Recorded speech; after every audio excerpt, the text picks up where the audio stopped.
Hello, good morning. Now I'll switch the cabin light on because it's so dark here. There's no light coming in facing me at all. So I'm in the car. It is about 2:30 a.m. I'm in England, the northern part of England, and I'm driving south to Dover to catch the ferry to then drive to the south of France. So I'm doing another one of my G-Shock runs from UK to France. Sometimes I do it from central London, but on this occasion I'm actually starting off from Northamptonshire. And it is pitch black outside. If I turn the light out for a second, you probably can't see anything at all. Maybe the illumination from the dashboard, but it's the sky is pitch black. It's all black outside, so no lights coming in, so you can't see me. Anyway, it's 2:30 a.m. I've got another 250 kilometers to go actually until I get to Dover in the south of England, so it's going to take a little while, but I am armed with coffee here. I do have food, but I won't need that on this leg, and I don't know if I will find if I will have sunbreak. I don't think I will actually, sunrise, so I think the next video could even be perhaps when I'm closer to Dover, because that will be interesting, or it will be when I'm off the ferry and I'm actually in France, and I will have the G-Shocks here, and I'm going to talk about G-Shock and a few other things. Anyway, that I will say good morning and ciao for now. Hello. Now this is it's just a quick video. I was going to wait until I arrive at Dover Port, but because it's a little lighter, it's 4:15. It's in the morning. I don't know what time the sunrise is. I don't.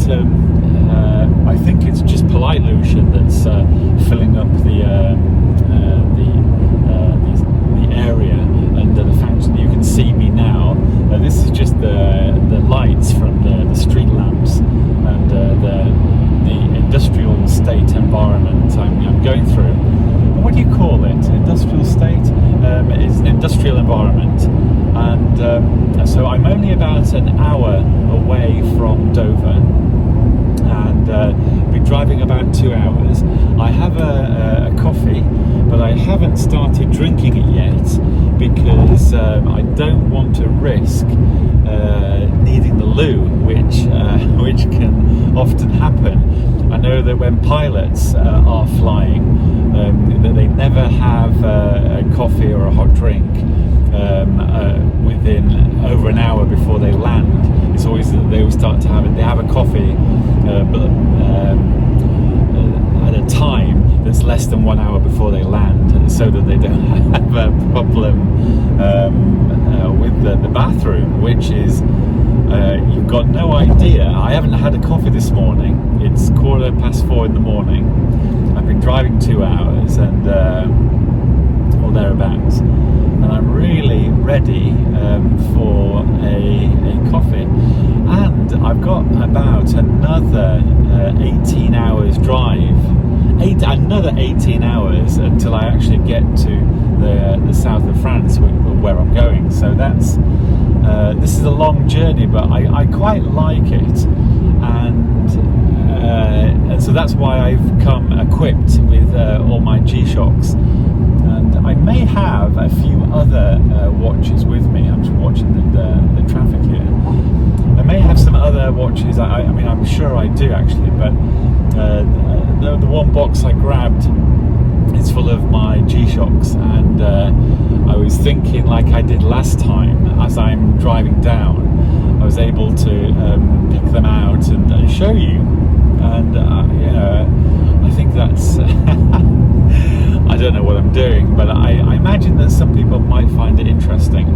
and also it gives me something to do in this 18-hour-long car journey. It is a long drive, but I tend to make the most of it. Anyway, at that I'm going to concentrate on the road now, because I've got some junctions appearing in a moment, and I will speak probably as I get closer to Dover. So I'm just entering the ferry arrival area, and I'm a little bit early, so that's fantastic. I'm very pleased about that. And I followed SatNav, and it indicated that I was going to pick up a toll, which I never did, and instead I saved about 30 minutes, which I can't believe. And I think the software has updated on the SatNav, and so the timing is more accurate. So that's very it's very good. And I'm approaching the entrance to the terminal, so I'll spin the camera around. I'm showing you this because I think it's interesting. I like this sort of thing, and it always makes the journey for me interesting. I love taking the ferry, actually, more than the Channel Tunnel. And yeah, so I'm approaching this is the passport control bit before I get to the ferry terminal. So I'll just turn the camera off here. So here we are, ready to get on the ferry, and I have made it. On this occasion, I decided to trust technology completely. I followed the sat-nav, and I'm really pleased with myself because I've actually made the earlier ferry, so I have saved 2 hours on this journey. I've done this before, and I was about 10 minutes late, and it added 2 hours onto my total drive time. So this is rather cool. And also SatNav indicated that I was taking a shorter route, but on a toll road. No toll road existed, so I don't know if it rerouted again. In fact, I'm assuming it did. So this journey has been very nice, but I'm more happy that I've been able to drink this coffee that I've been staring at for the last 2 hours. And because I'm less than an hour onto this ferry, I've been drinking this coffee. It's fantastic. And yeah, so trusting technology seems to be the now Siri's talking to me, but trusting technology and the latest software by Apple on SatNav seems to be doing rather well.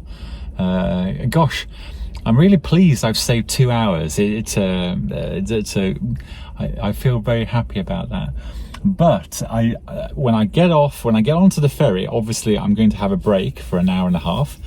But when I get into France, I've then got this 14-hour journey, and the first 5 hours is fine. The second, the next 5 hours, you start to feel it, but the last 4 hours you do feel tired, and that's the bit that I have to think about hot drinks that I may have and food, because it does make a difference. But on this occasion, I did sleep before I set off at around 2:30 in the morning. And so it's always a long journey, but this time I'm going to arrive in Paris, in France, around 8:30 their time in the morning. So I'm probably going to catch the daybreak. Well, in fact, I will do, but I'll be on the ferry as the sun rises, so that's fine. But as I get off the ferry and I arrive in the south of France, it's going to be very nice. I haven't decided yet to take the route that takes me to Paris, and then from Paris the central part of France, that's gorgeous. It's basically in France, the center of it. There's a lot of country. The road that goes through it is delightful. It is a very nice drive as you head towards the south of France. So I don't know if I will go through Paris or to the west of Paris. Normally sat-nav indicates that going through Paris is quicker because the distance is less, but you do pick up an extra toll, which isn't too much of a problem. But what I will do is when I arrive in France, I will check on sat-nav what the options are, and I'll make that decision then, because on a Saturday, depending on the time of the day, going through Paris, the traffic's not good. So today I am biased that I will go to the west of Paris, and I forget the names. I'm generally following sat-nav. It is quite good. Anyway, I'll say ciao for now. I'm going to drink this coffee. It is 5 a.m. in the morning. Sorry, no, it is 6 a.m. in the morning. But when I arrive in Paris, it will be 8:30 in the morning. It will be an hour ahead. But it's roughly 6 a.m. right now. Anyway, speak again very soon. So I thought, why don't I show you entering the ferry, because I think it's always so interesting. I like these sorts of videos. You know, it's sort of, I always feel a little like a child, you know, going onto the ferry. I find it very interesting. Anyway, we're going slow right now, and hopefully my camera has picked up the angle. And yeah, I'm queuing here. So what I may do is I'll just pause there. So we are entering. I'm on a bridge now that connects to the ferry, and you can probably see that. Look at this piece of fabulous engineering. It's amazing, really. These huge metallic structures that enable goods vehicles and cars, you know, to go back and forth the mainlands of the UK and France. I mean, it really is quite cool. But there you go. And on this occasion, they are putting us up this little ramp here. Very fortunately, I've been placed down here, so I think I'm close to the exit here. But look at that! This is cool. Anyway, so there I am. I am on the ferry. This is going to be great. Okay, so I'm on the ferry. And once again, it is just past 6 a.m. in the morning, and we're in the port of Dover. Now, if I come up to the window, in fact, I'll turn the camera around and see if you can see outside. And unfortunately, you can probably only see my reflection, but I do apologise. Yeah, the window, and although you might be able to see there. But yes, on the ferry in Dover, and the ferry's very nice. It really is very nice. Anyway, the minute people come closer, it's going to be annoying for them and me. So what I'm going to do is say ciao for now. Actually, before I go, I thought I'll show you the food lounge here.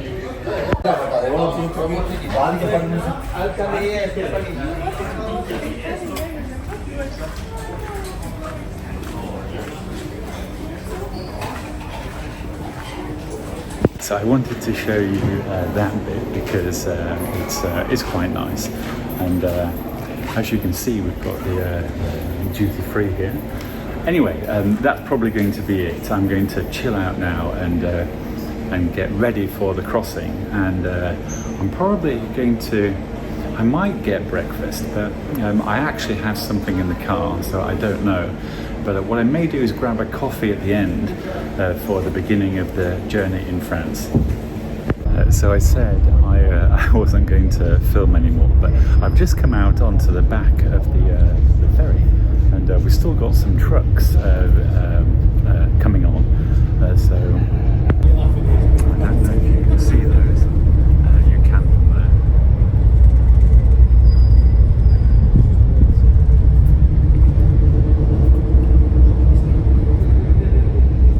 there. But it's quite nice out here, so I'll actually spend a little more time out here whilst we depart Dover. This truck here was the very last one, and it literally has just come onto the ferry, and we are 5 minutes from actually departing. So literally trucks are still being loaded. I'm assuming that the trucks are the last to be loaded, but literally 5 minutes before departure, you can see the guys over here closing the gates. They seem very organised. It's very, very cool. And once again, you are seeing some. This is, big industrial technology, really. Look at that. It's pretty cool. So literally 1 minute before takeoff, or in this context, sail off. So we should be going at 06:15, and now I know that I'm not wearing a G-Shock, and I do apologise, but look at that, exactly 06:15, and we left port to the minute. And what is so cool is that this truck here, he got on 5 minutes ago. That's how slick these guys are for P&O ferries.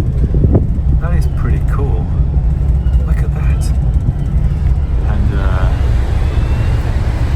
how cool. Every time I come on the ferry, I always really like it. And, I'm standing on this chair here, and yes, you did notice the fashion victim that I am. Look at that.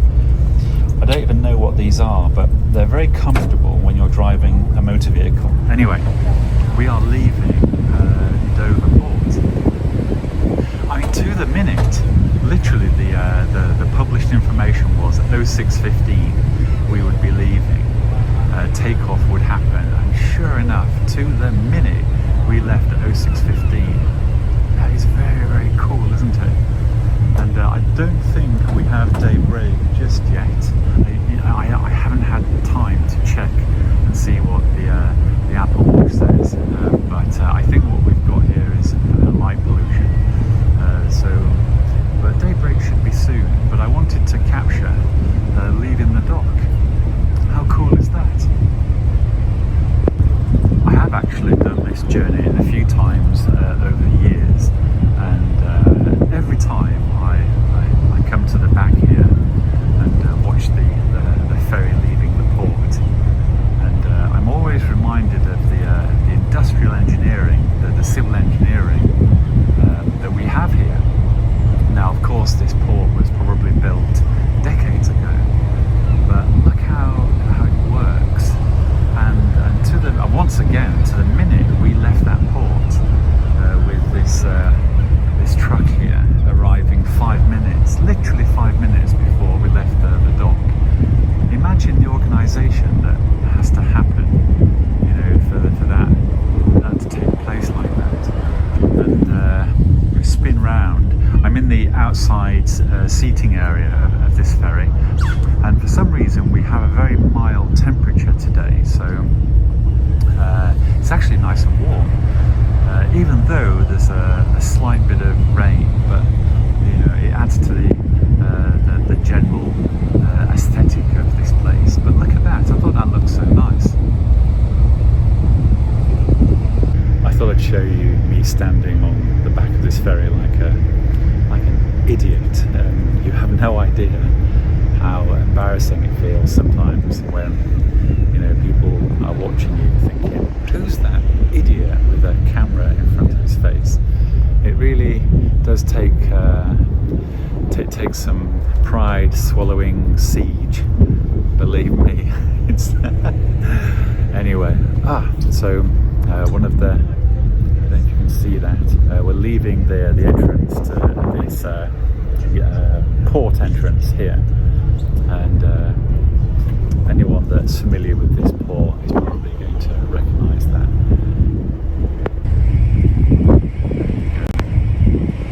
These ferries, when the captain puts his foot down, they move.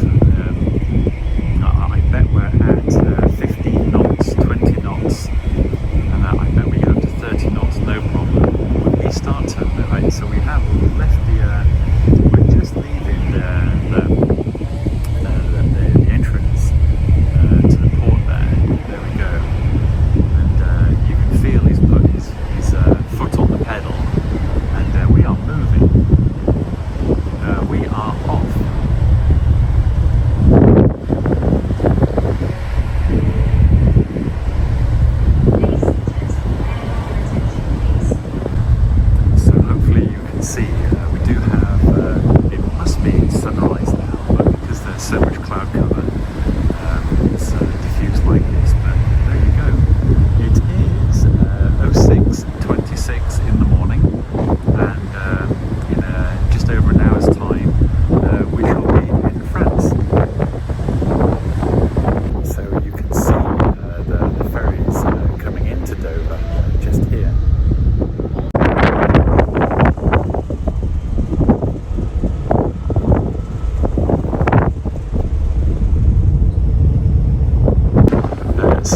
Anyone complains, I know I've got the watch on, but that's because I am driving and I'm doing a bit of a field test on its functions and things like that. But do not worry, I do have the G-Shocks with me also. But right now I'm yes, I'm over on the dark side. But I do think that there is a Starlink on this ferry. How cool. I mean, it might be something similar, but I think that is a Starlink dish that they've got on that pole. How cool.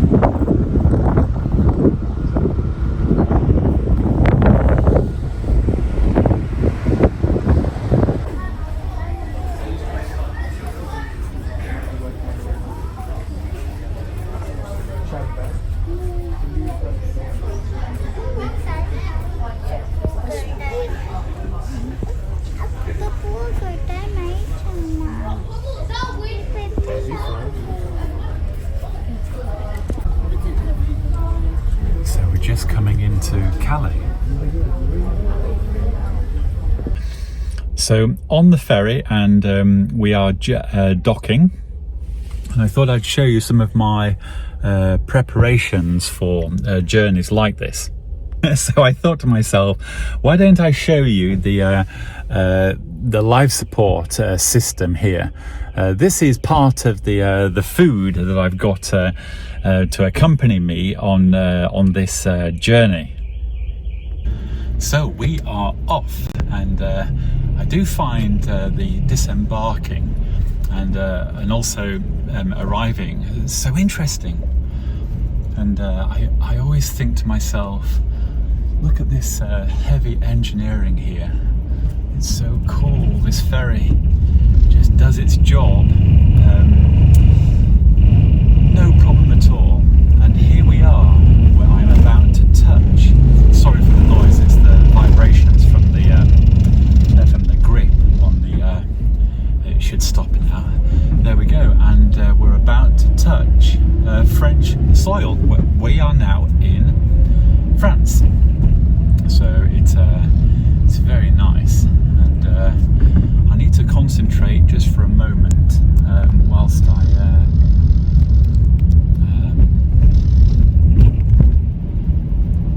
there we go. I always feel excited when I come to France.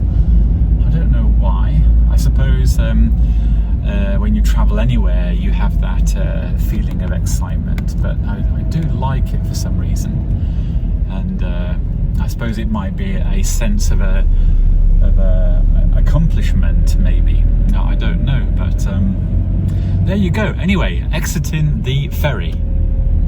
And you've got to remember that we're on the other side of the road, and because I've done this a few times now, I find that being on the left and right is almost automatic. I don't know if that's normal, but I do find that I don't really have a problem if I'm driving on a left-hand side or right-hand side road system. I seem to be able to adjust without even thinking about it. But just for a moment, you need to think, and right then I could see cars going over to the right-hand side, where in the UK you're biased to the left-hand side, and so there you go. And I feel all excited. I don't know why, but I always do when I come off the ferry, and I'm right at the tip northern point of France, and I know I'm going to the south of France. I'm always happy as can be, and instead of a coffee, I've got a lassie, and that's because I've had 2 coffees on the way here before I got onto the ferry, and I've noticed that when I'm doing this journey, thinking about food and drink is important for things like petrol. Well, this journey and this car, I only need to stop once for petrol. The range of the car will it only requires 1 stop, which is pretty good. If that was an electric car, I would need to stop about 4 times, so that can be a real nuisance. But these days the electric terminal charging is much better. But because this is the petrol car, obviously the petrol infrastructure is no problem at all. So I only really have to stop on 1 occasion to refuel. But my taste buds and my toilet needs require me to stop more often. And I don't know how many times I will stop this time. Possibly 3. I can definitely do it with 3 stops. And I do have my G-Shock watches here, and I will be talking about those when I've been driving a little longer, because right now I'm literally just in France, and I need to put the radio on and listen to some news, and I'm going to have some grapes, and eventually I will come back to G-Shock and watches when I've been travelling for a while. So I shall speak to you very soon. So I quite like showing these péages. I don't know why, but I sort of like them. And I think I'm okay going here. I'm sure I could have gone that lane as well, but let me grab a ticket now. Because I'm on the wrong side, I actually have to pop out. 1 second, you'll hear me get out.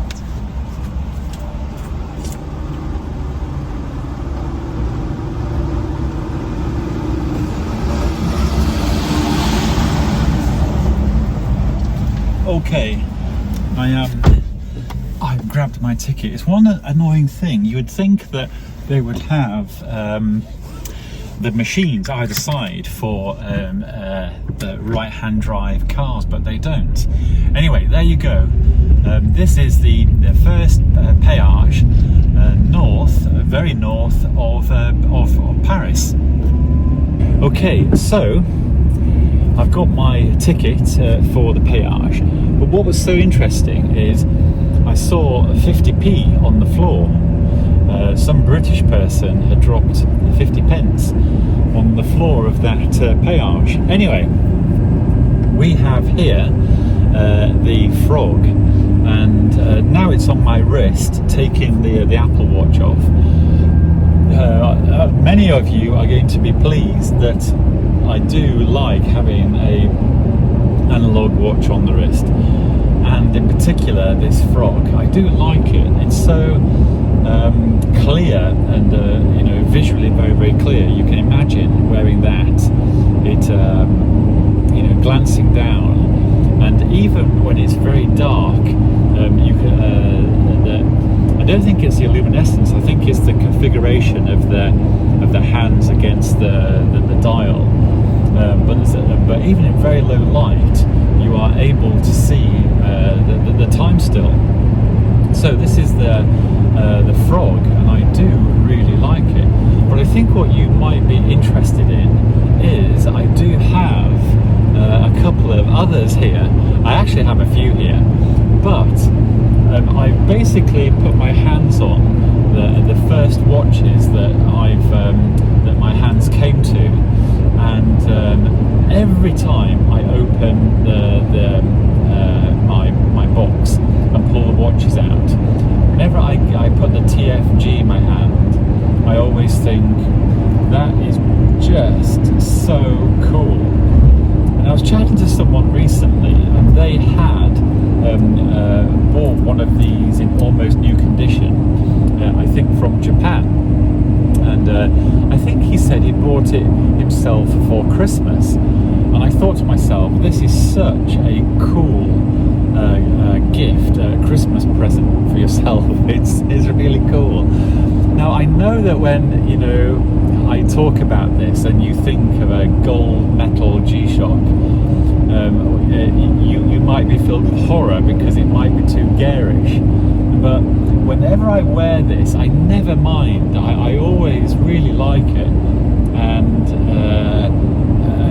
when I've been to Red Bar events and other things like that, it always seems to travel very well. It seems to go down very well with the punters. I really like it. And once again, it reminds me that this is an occasion watch. I wear this watch to show off, and I wear the Frog here for its utility, for driving in particular, and if I'm outdoors and going on a walk, or if I'm doing anything that's physical and I want to see the time very clearly, the Frog definitely gets the pick very often. I know it's big and it's asymmetrical and it's sort of big, but this Frog, the original MRG A1000 series, I think they call it BF1000. But I think the original part number was A1000. Anyway, this is the MRG-BF1000. I think from memory. Now there is a bit of a story to this, because I initially, before I got this, I kept on looking at the yellow one, because I really liked the idea of having the bracelet as well.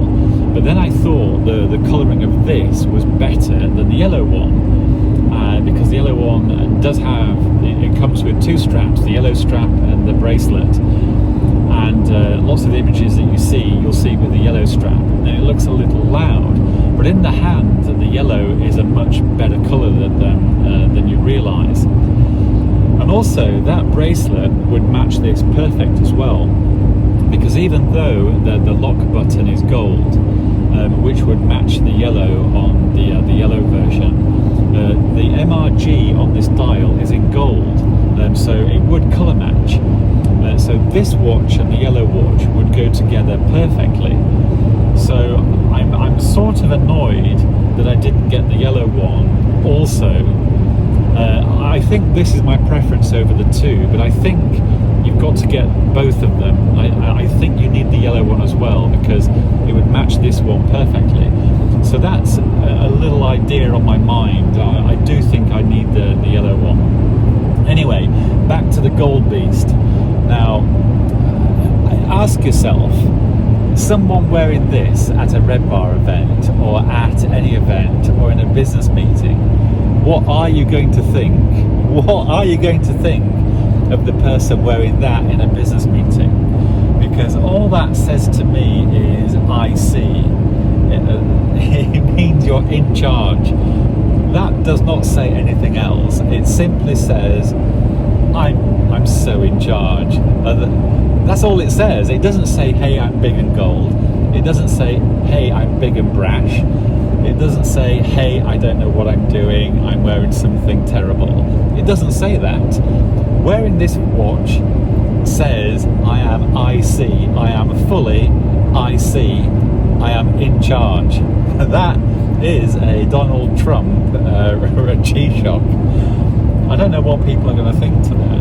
Anyway, whilst I've got you there on this gold G-Shock, let me take Mr. Frog off, because I have another little treat here.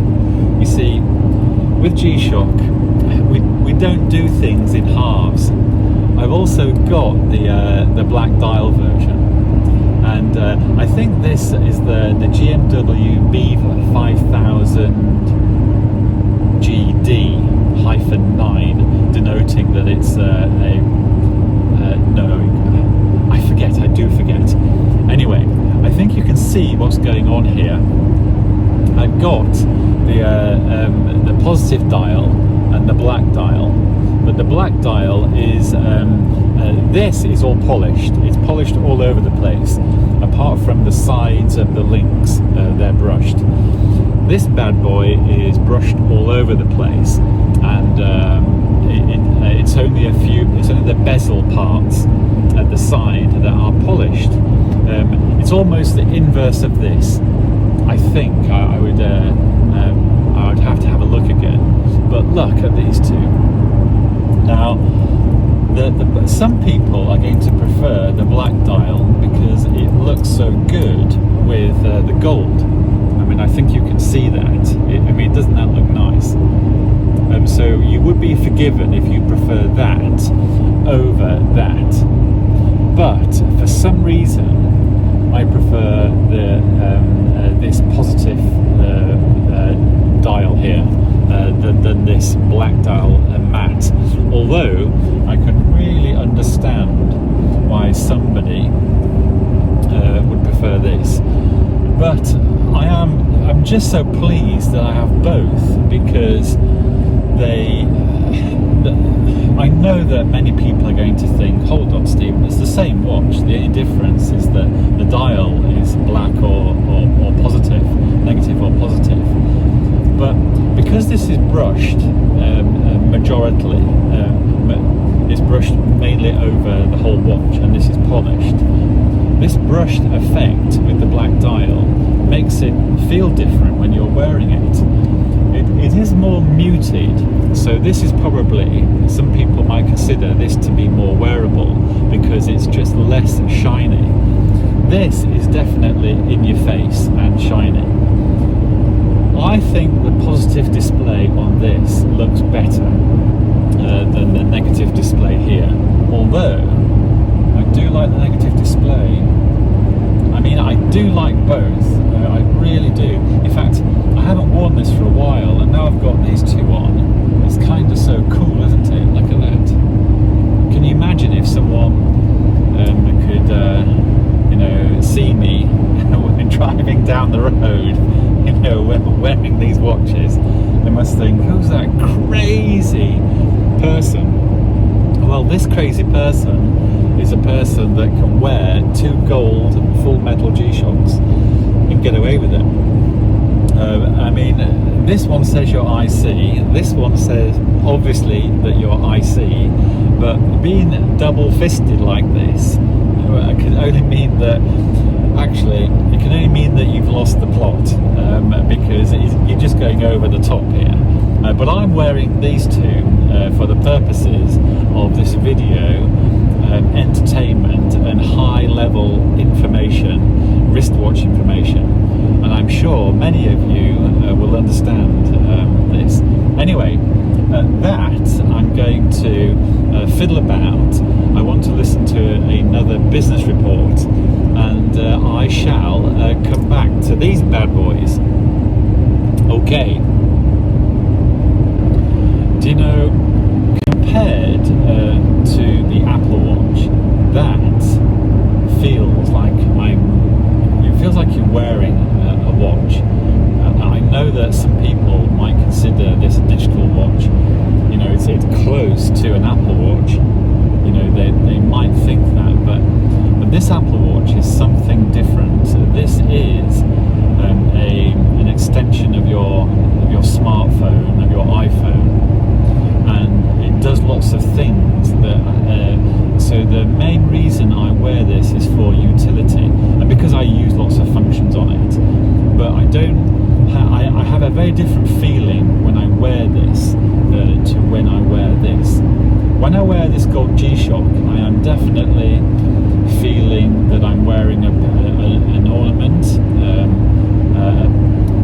a piece of jewellery maybe, although I don't think I'm a jewellery person at all, but some people and somebody might consider that does satisfy the terms of a piece of jewellery, I suppose.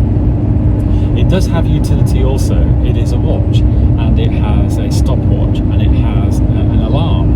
I do use the stopwatch when I wear G-Shocks. When I'm cooking in particular, I use the timer and the stopwatch, because often I'm timing more than one thing, like potatoes and meat or something else. So the utility of a G-Shock Square does get used.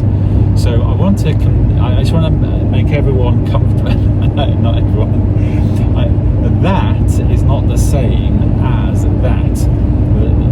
These are different things. In one of my other videos, I have offered my opinion that a smartwatch is an additional item. It doesn't really replace a mechanical watch. It doesn't replace your Rolex. It doesn't replace your normal watch, whatever that is.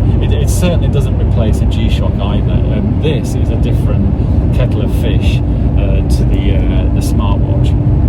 It feels different, it looks different, it's timeless. That, what you're looking at, is 40 years old. The design of it, literally, the design of that, almost, you know, to the millimeter, is exactly how it looked 40 years ago.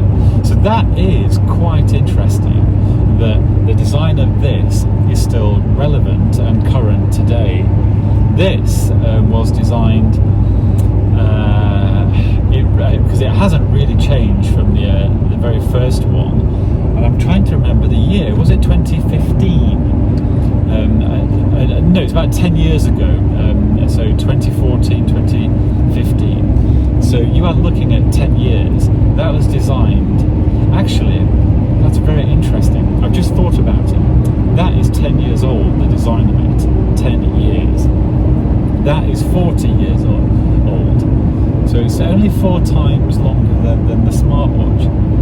Actually, when you say that was designed 10 years ago, that is quite amazing, because technology seems to be very rapid today.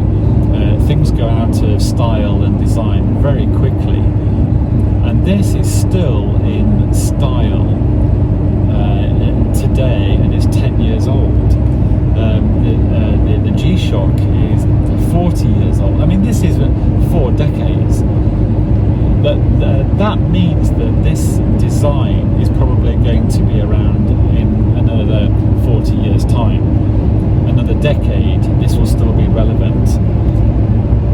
Will that be still relevant, the design of it, in a decade? Actually, it might be, because the design of it is very... because you can't really imagine something that looks like a pebble is going to change that much over time. The functionality of it, what it can do, the technology inside it, that's going to change. But the case itself, no, it will change very little. This is, well, I imagine G-Shock are going to, this will not be changed. I mean, if it changes, it'll be like Rolex. They shall change, you know, the fraction of a millimeter here, the fraction of a millimeter there. The materials will be upgraded, I'm sure. The electronics will be upgraded. But essentially, these are classic designs, and it's, you know, these designs are the test of time, really. That's 10 years old. This is 40 years old. But if you go to a Rolex Submariner, for example, I mean, that design, is it 50, 60 years old now? It's amazing. So we've definitely got to a design peak, possibly, on the watches I've mentioned, which is quite an interesting thing, really. Anyway, I'm driving here, and I want to watch this traffic, and I desperately need to listen to a news report. I'm going to do that right now. Actually, this grey diffuse light is very good for the camera. Now, so I've pulled out the original full metal square. This is the G-Shock that was released in 2018, I think. So that is 6 years ago. That really built a lot of interest around the G-Shock brand once again. And this really was a bit of a revolutionary upgrade release of G-Shock's Square watch that is still, you know, very popular today. But this was released with the TFG, the gold one with a positive display, and also the TFC, which is the black porter one. And I have all three. It's 6 years old, and this is still it's still on sale today. You can still buy this brand new from Casio today, although I think the website does say that it's out of stock at the moment. One unfortunate thing about Casio G-Shock is that they can have a watch on the website, it can say out of stock, and then a week later that out of stock, the whole watch can just disappear from the website and it's been discontinued. So that's one little risk that I think that the G-Shock buyer has. Be careful if a watch has been out a while, it goes out of stock, you need to check that it's going to come back, I think. Anyway, this is the Square. Now, this was 2018, and the Captain America, this bad boy, was released this year, so 6 years after this one.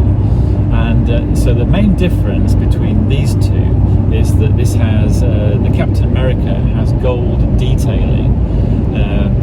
It has a blue bezel. Now that bezel is actually a separate component to the bezel on this steel one. So the blue part, that's a separate component.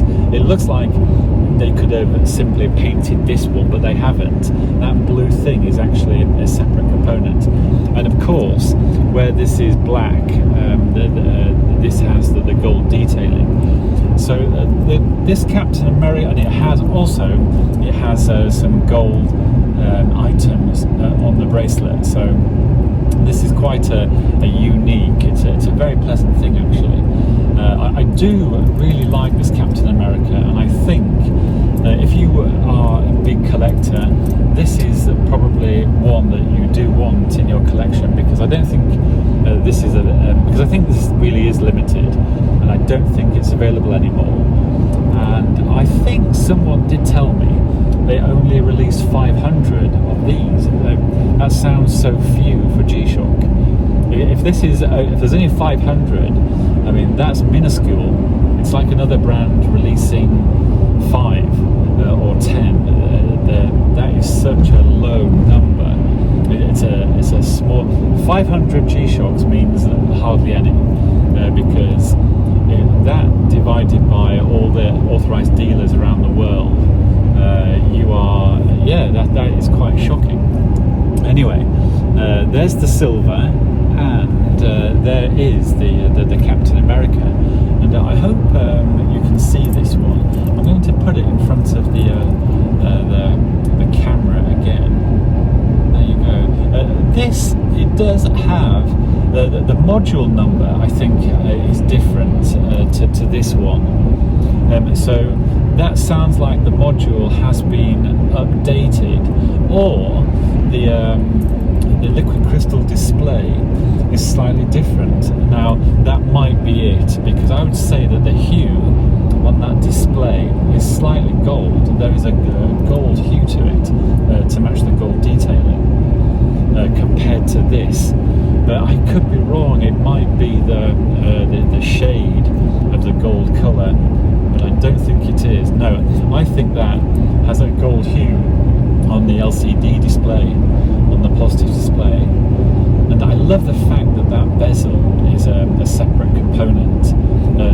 The blue part of the bezel is actually a unique part added to the bezel. And that is the bezel on this is all solid. That blue part is separate. Isn't it cool? I do like this, although I haven't worn it very much. Possibly because I am a bit of a geek collector, and I suppose I do collect these things. I do have to say, if I have to be really honest, to date, the wristwatch that I've had the most fun with collecting definitely has to be the Full Metal Square, the G-Shock Square. This has provided me with the most fun out of all the watches I've ever acquired or worn. The G-Shock Square is definitely has provided the most fun in terms of obtaining the thing, buying the thing, changing the bracelet for the rubber strap type of thing, wearing it, and the fun that I've had from owning the gold one, the TFG. I've had so much fun from that watch. Every time I wear it, it creates conversation and fun. I can't. The G-Shocks, they really are an object, a watch that delivers fun to the wearer, in my opinion. Anyway, I've got to negotiate the road here, so I'll be back in a moment. I thought I'd quickly show you the road. I'm in between Calais and Paris now, in the north of France, and it's a bit of a grey day, but this weather is the most perfect weather for car travel if you're driving, because the colour saturation is great. It's very easy on your eyes. It's dry outside. It's nice and clear. It's ideal, really. It's very nice. So to add the fun of wearing a Full Metal Square is real. In my experience,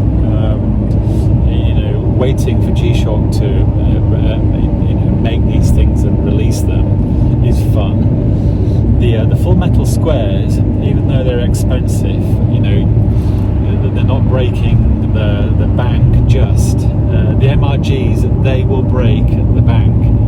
And I do have some MRGs with me, so we'll get to those, but I wanted to show you the squares again, the silver squares.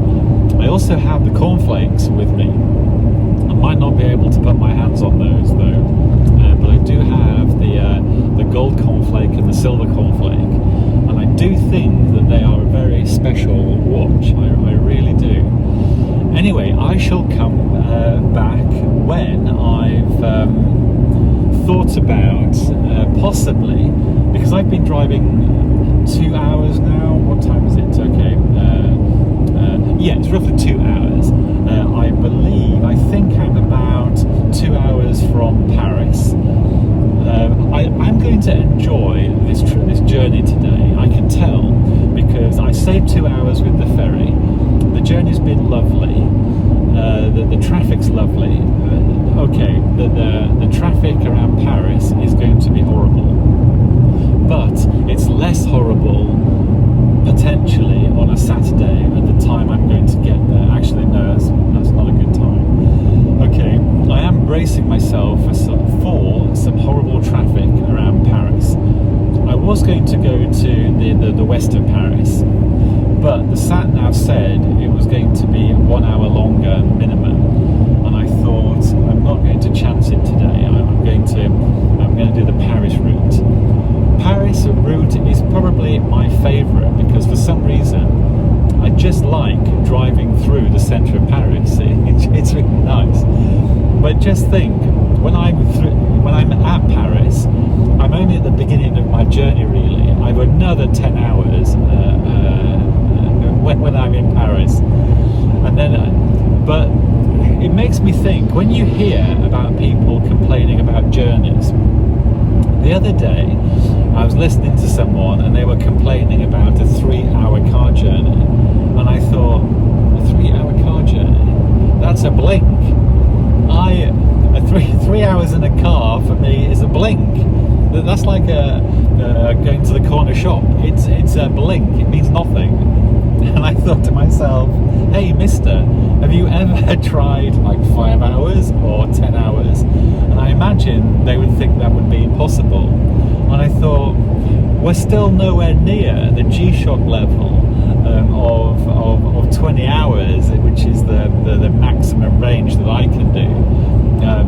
The journey I'm on will be about 18. Sometimes it can be 19, but it's always just inside 20. And it doesn't matter what the traffic is doing, different routes I take, however you cut it, the journey is always between 18 and 20 hours. I don't know how that works out, but that's what it is.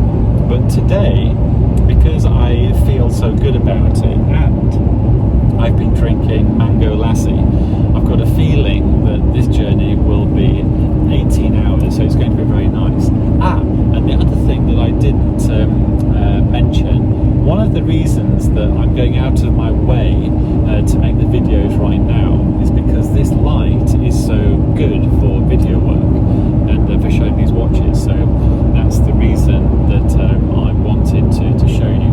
But before I pause here, I don't want you to think that I've left the Frogman out. He is there because this is my driving watch, and it's the watch that I will put on when I get to the gas station and I'm doing things. This is my favourite driving watch. Actually, when I was chatting about this earlier, it made me think I really do need the yellow frog. For some reason, I need it to balance this bad boy, because as you know, I seem to have two of everything. G-Shock seem to never release our watch; they always release two watches, and the colourway for both is always awesome. So you're always in trouble working out which flipping colourway you want every single time. So I always think to myself, whatever the watch is, I have to double the price, because that's really what it's going to cost me. It happened with the first MRG squares. Anyway, I shall come back onto that, but right now I'm going to say sayonara baby, because actually when you're watching this video I shall be back literally like that, but for me right now, when I click off, I'm going to be listening to a news report. I'm going to be fiddling around. I might stop. Actually, if I do stop, I'll video then. Yeah, let's do that. When I'm approaching either a péage or a gas stop, I will stop the camera then. So I'm coming into a gas station, and I think I mentioned that I would video that because it's interesting, and I don't think that I've actually been here before. I've never stopped here before. Yeah, so that's interesting. Probably because I've always waited until I've got to the other side of Paris. I'm north of Paris at the moment. Anyway, let me go and get some petrol. So I thought I'd show you the exit of this very nice gas station. It's very nice here, and I do have, so right here I do have the this is my first coffee, my first French coffee in France. I'm just north above Paris, and I've filled up with gas, and and I have enough petrol now to actually get me all the way to the south of France. Okay, we're coming up to the second péage. This is the one that I'm going to be paying at, and let me get into lane here. This should be okay. So there you go. These are quite fun, really. I don't mind them, although it is a little bit annoying because it does make travelling through France, it can be expensive, because today I'm probably going to rack up péage costs of about 50 euros for the whole journey. So that's going across the length of France, but 50 euros on top of petrol, it is starting to make the journey expensive, really. Anyway, and we are off. There you go. Yeah, that was 24 euros. I think that might be one of the most expensive ones. In 24 euros is about £20, about $25–26. So that's quite expensive, really. And there are at least two more of those, at least. Although I think one of them is about 18 euros, and the other one about the same. So yeah, it is quite expensive, really. It does make you. If I'd have taken the road to the west of Paris, I think that would have been a cheaper route, but SatNav was indicating it was going to add another at least 1 hour of travel time. From memory, I think that is because you're on roads with a lot more junctions. So approaching a roundabout, slowing down through the roundabout, and then slowing down, speeding up, slowing junction after junction. That's the bit that takes the time. And from memory, I think I remember thinking to myself, I'd rather not have the stop-start, the slowing down the junctions, endless junctions, because even though the roads are nice and they're wide and they're long, there are lots of roundabouts. The road has always been junctioned, and that's slowing down over and going through a junction. A little bit of traffic can make the journey very long. So that's why I'm on this route. At this point in time, I'm about 20 kilometers north of Paris, so I shall be in Paris probably when I next click this button. Okay, so north of Paris, let me show you. So the traffic is building up now, and I was just checking my route and my desire for the bathroom and the next coffee. And I'm just checking that because I've been rerouted, and I'm going to trust Apple SatNav and that I'm going the right way. And yeah, traffic's building up. Okay. For some reason, driving in Paris, it feels better. It's more tolerable for some reason. I was about to say it's better, but I have been stuck in traffic jams in Paris, and it's been awful. I've been in a 2-hour traffic jam, and I think in 2 hours we went the equivalent of 6 miles, maybe 10 kilometers, less than that. So anyway, roadworks. I might have, it looks like an accident. So those roadworks are very temporary. Yeah, that looks like a breakdown, actually. Not even an accident. Okay, so we're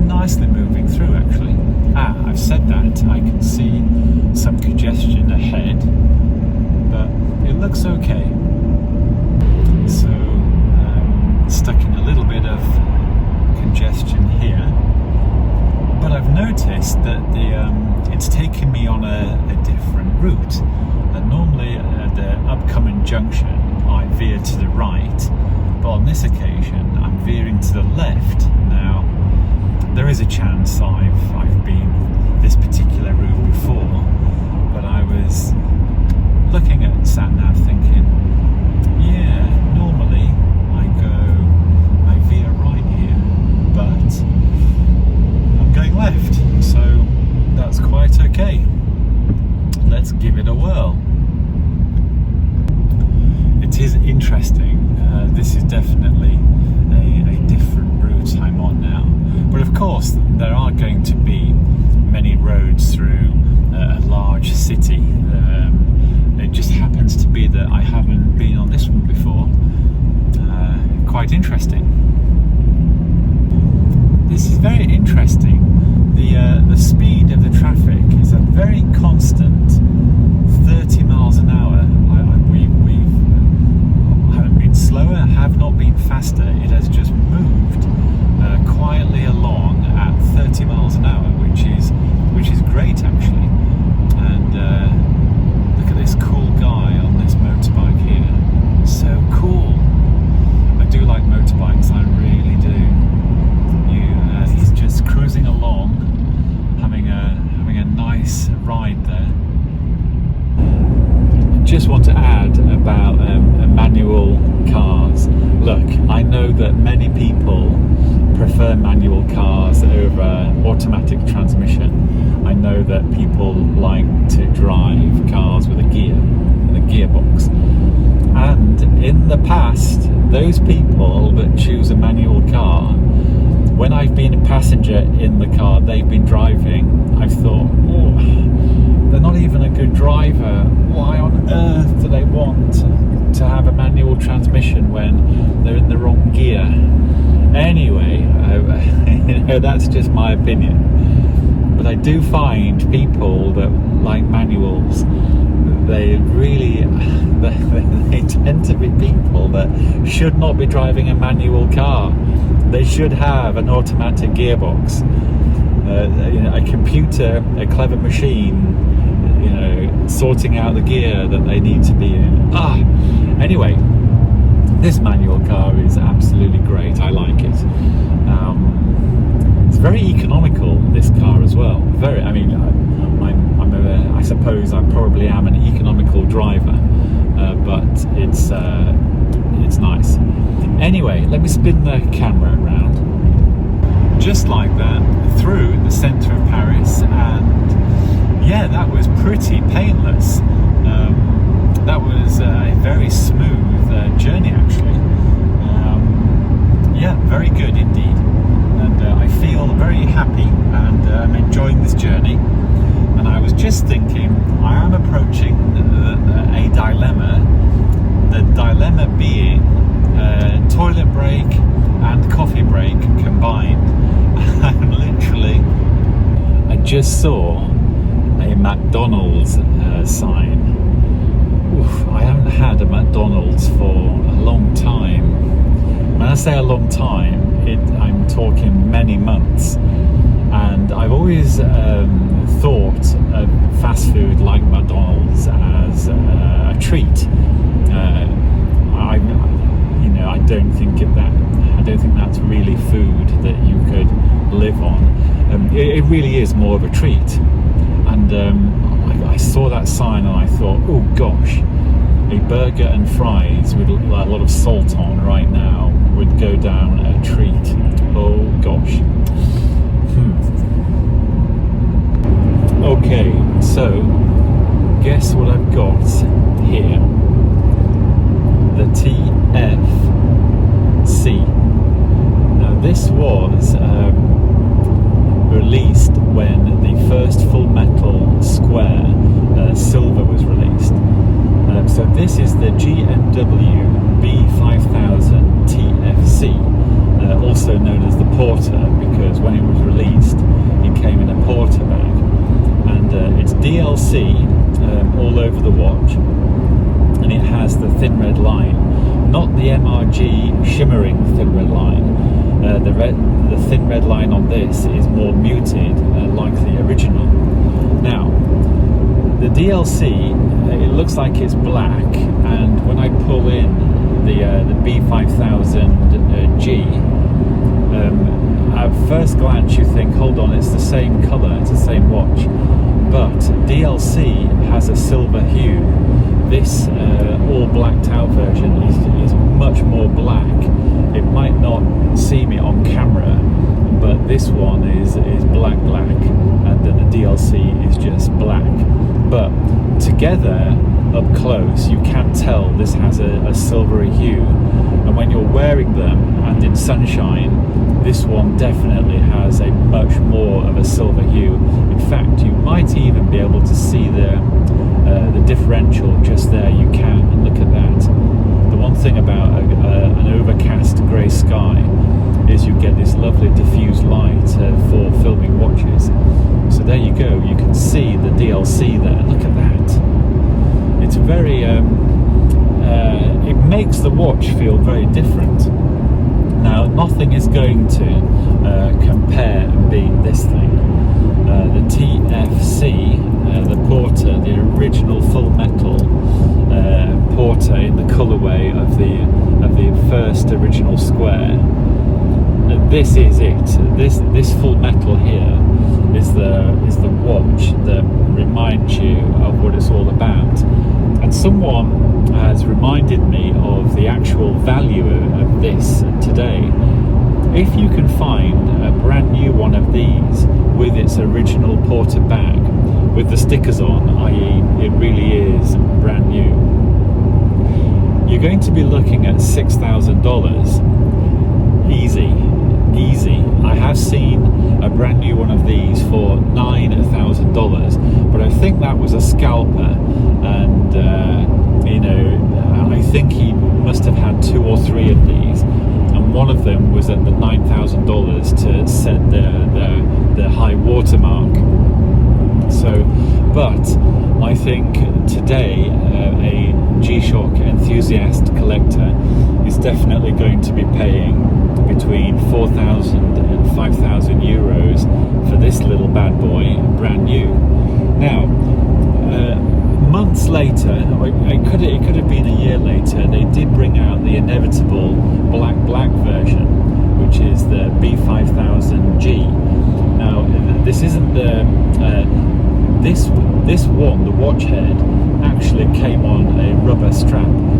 I took the rubber strap off and I replaced it for the B5000GD, which is basically this but with a negative display, which came with a black bracelet like this. And I thought that a black with positive display would look so good, and so that's why the keen-eyed enthusiast out there is going to know that the G-Shock haven't released this in this configuration. All I've done is swap the bracelet. I've put the GD bracelet on the G, and so this actually comes with a rubber band, which makes it so close to the MRG-B5000R, but it has a gold detailing on it. So it's this, but MRG with a rubber band and gold detailing. So I feel that G-Shock in the future are going to do more with this watch and change the colourings on it. I mean, the full metal square really is a canvas. It's been said about other watches that allows itself to be. You could have so many colourway options with this, with the full metal square. Doesn't that look cool? Actually, I haven't had this on the wrist for a while. In fact, I'd even forgotten about it, and I remembered as I'm wearing it now, I'm thinking, God, that looks so cool. And again, how much fun have I had wearing these things to the supermarket? And I used to put them on and go shopping, or rather I was going shopping, so I would put on one of my G-Shock squares, and it was one of these, and they do look cool, don't they? I really do like them. And the reason behind, and it's because these two I haven't synchronized to my app. I'm going to do that right now because I want to see them synchronize, and it can be the right time. Hold on. Literally 2 buttons, and these bad boys are now synchronized to the correct time. It's one of the things that I do like about the G-Shock app.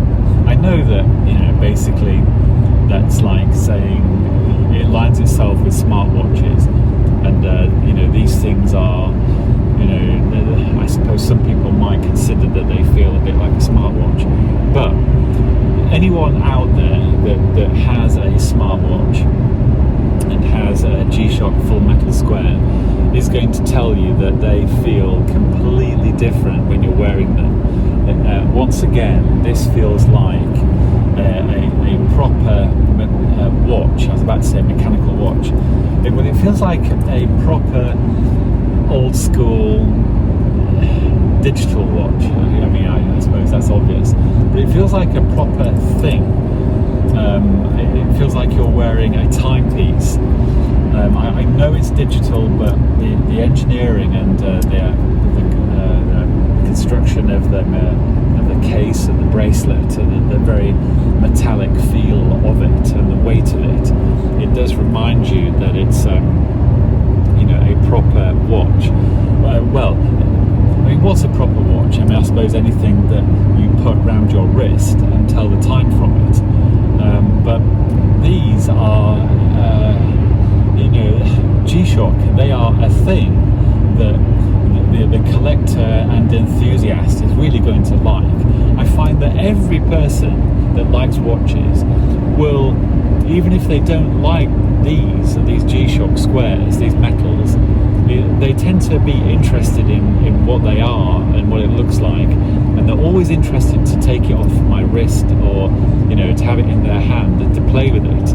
The people do tend to like it when it's on your wrist, and I think the aesthetic and the way it looks is really nice. I really do like it. Anyway, I'm going to continue for my McDonald's hunt, and also there's a payage. Hold on. Okay, so you know how much I like these things. Here we are. So this is the second payage of this journey, and I'm already sick of the payage, actually. I'll be honest. I mean, they are quite delightful, but I am a little bit sick of it. Okay, and we are off. Payage number 2 initiated. Yeah, it's nice to have a break for 2 moments, but I am ready to not do the payage thing. I'm done now. On this journey I've completed 1. This is the beginning of the 2nd, and I'm already done. I feel I'm all payaged out. So I'm actually at about halfway mark now, and it feels like I'm halfway. I'm definitely halfway. So it is now 1:30, and I set off at 2:30 in the morning, thereabouts. So I've been travelling for 8 hours, and yeah, definitely. So the computer says that I am 5.5 hours out, but it tends to be an underestimate. If that's the truth, because it's more accurate, I'm going to be very pleased if that's the truth. But I think I've got about another 8 hours left, including stopping for a McDonald's and a coffee. Although I know what I'm like when I arrive somewhere and there is a McDonald's. Because I do have a sandwich and some fruit here, so I don't really need the burger and fries. That's more of an aspiration, and my sensible head, if that kicks in, it will stop me purchasing the burger and fries. Anyway, I'm going to listen to a documentary now, because I'm at that time of the day. I've been travelling 8 hours. I feel fine, but I need to relax a little bit. I need to listen to a documentary, and I would like a coffee, but I'm happy to wait a little while for that. Anyway, I shall do that, and back soon. So I've just stopped for a coffee, and let me show you the exit. So this has been a very nice service station, actually.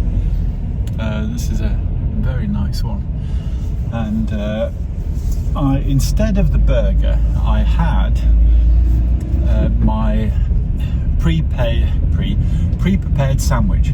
So I've chickened out of having a burger.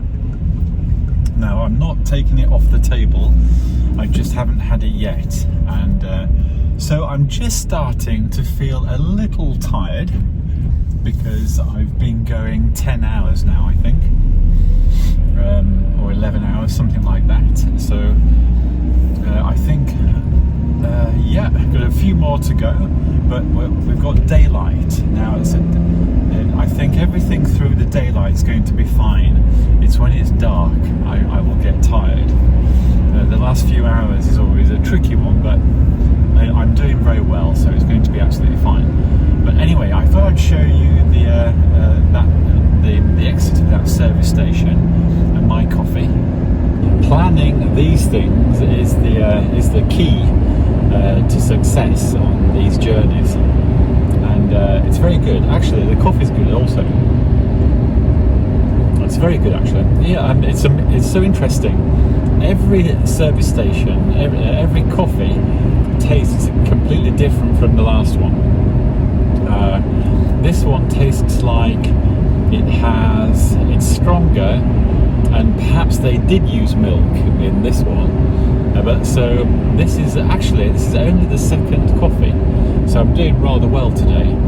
I've budgeted to have one more coffee on this journey, and because the time is it's towards 3 p.m.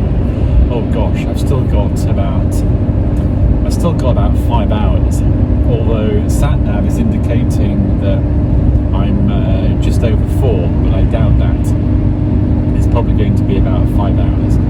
So I'm on the last leg, actually. In fact, I would say that this is the last leg of the journey, and my ability to speak G-Shock is diminishing. I am feeling G-Shock tired, or G-Shock fatigue. Anyway, I shall come back. Actually, I've just thought,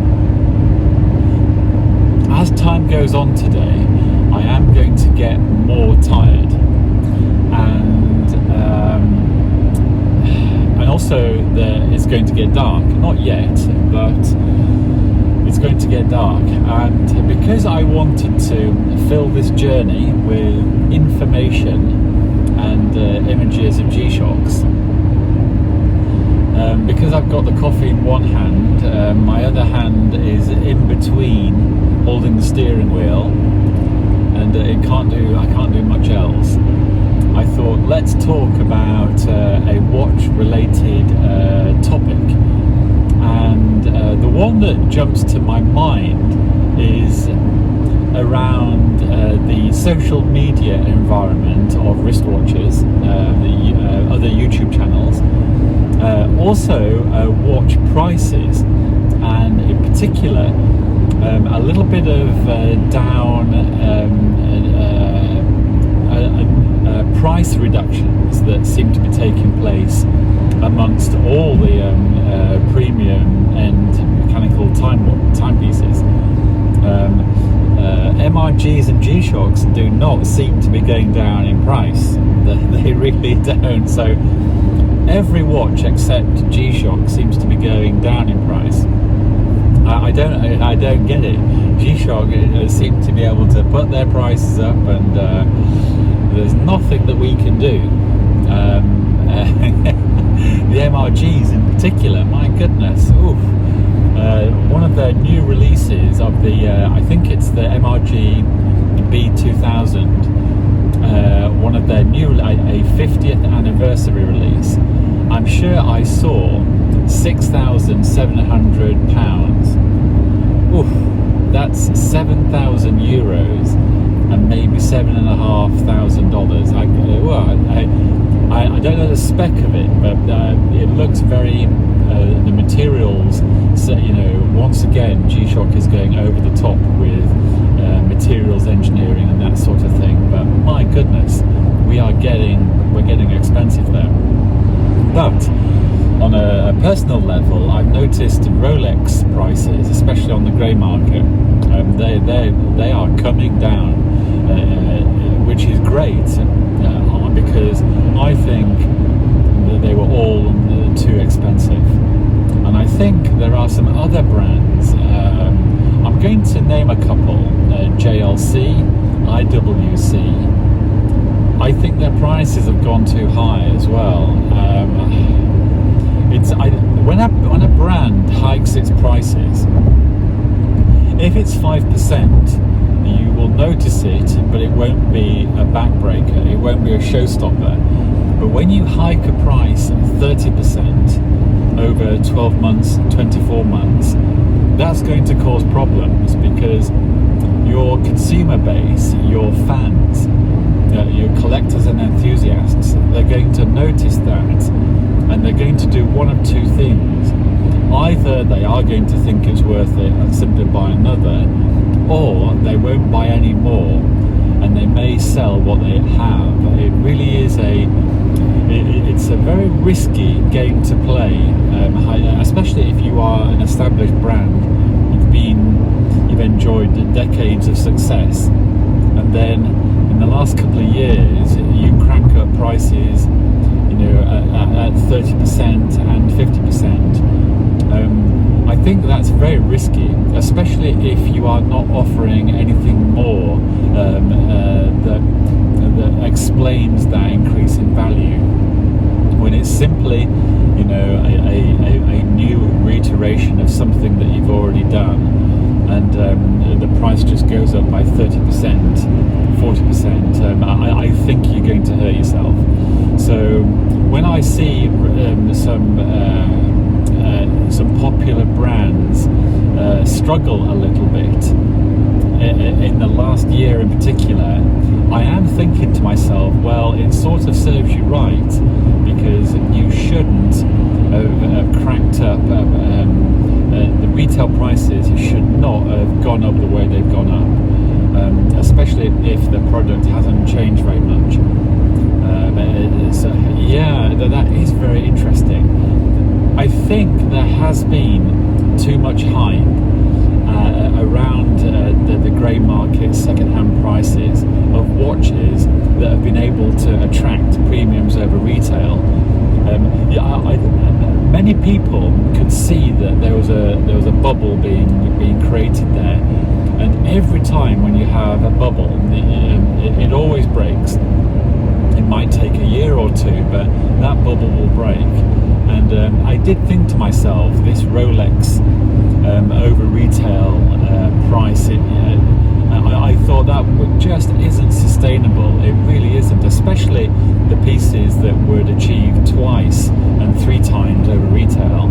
I thought that is really going too far. Anyway, I recently I watched a piece by Watch Eric on the Kubitas, and I thought it was a good video. He explains that he was he thought very carefully before he jumped on the negative bandwagon, or the roasting bandwagon, and you know, he didn't pull any punches. He really, you know, he has a point of view, and his point of view was basically the design of it is not what he expected, and he didn't think that the release was good enough, and based on the fact that he is a Patek fan anyway, and he owns Pateks. And I thought that was a good video, actually. And he has spoken about the grey market, the over-retail grey market, perhaps being a little too hot, and I think a lot of people are experiencing that. For a moment, I should talk about G-Shock. I know I've got my Apple Watch on here. It's because I'm paying for things and going through tolls. I wear this thing so I can pay for things. On the G-Shock, I suppose is a little different because its prices are generally G-Shock prices are much lower than the mechanical luxury watch space. So when prices change and go up and down, perhaps people don't really notice it, or people expect the grey market, the second-hand value of G-Shocks, to simply, take a 30% bath minimum or a 50% haircut. And for some pieces that does happen. For the cheaper ones, maybe not, because I don't think people sell that many of the cheaper ones actually. The full metal G-Shocks and the premium G-Shocks, they seem to attract good grey second-hand grey market values actually. I've known watches second-hand value of the collectible G-Shocks, the limited editions, the MRGs, hold really good value. In fact, some of them really do sell over retail, so I suppose this can happen to any watch really. But yeah, I did want to mention the grey market prices. There does seem to have been a bubble, and that bubble seems to have popped, and now we've got the correction. So that was inevitable really. But I imagine that we're not through the correction yet. I have a feeling that there is going to be a bit of a slowdown. So this is 2024, and we are seeing a slowdown in the sale of wristwatches. I think, yeah, that's definitely going to, we're going to see a correction here. And I think prices on the second-hand market, the grey market, are going to fall further for all brands. There's definitely a trend, a correction here.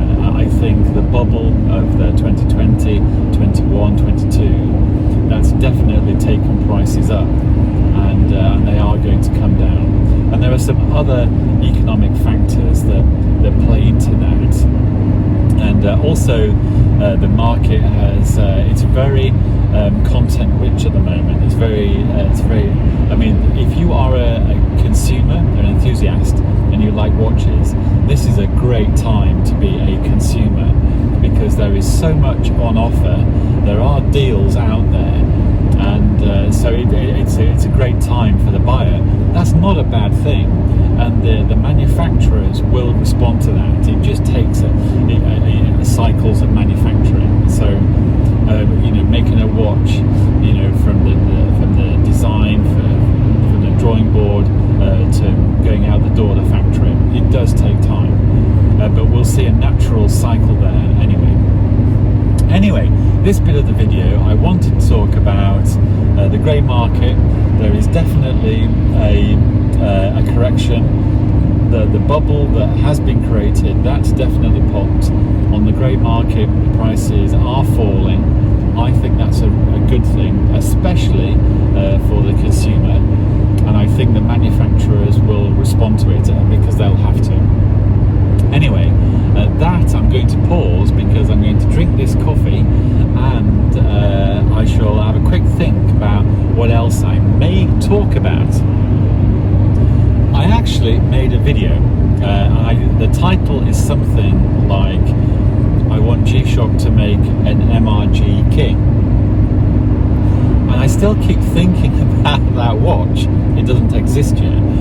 But there must be an MRG King on the design screen of someone at G-Shock, Casio G-Shock. The MRG treatment of the GX56 or the GXW56. They have got to have thought about that. an MRG point of view.